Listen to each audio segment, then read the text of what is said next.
टाकळी, जेना, बेलोरा कोळसा खाण प्रकल्पग्रस्तांच्या भद्रावती तालुक्यातील पान वडाळा येथे 26 एप्रिलला संवाद सभा पार पडली।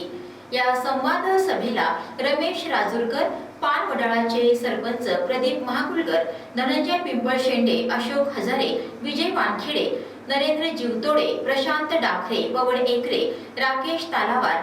आकाश वानखेडे, प्रदीप मांडवकर, विजय ढेंगळे यांची उपस्थिती होती।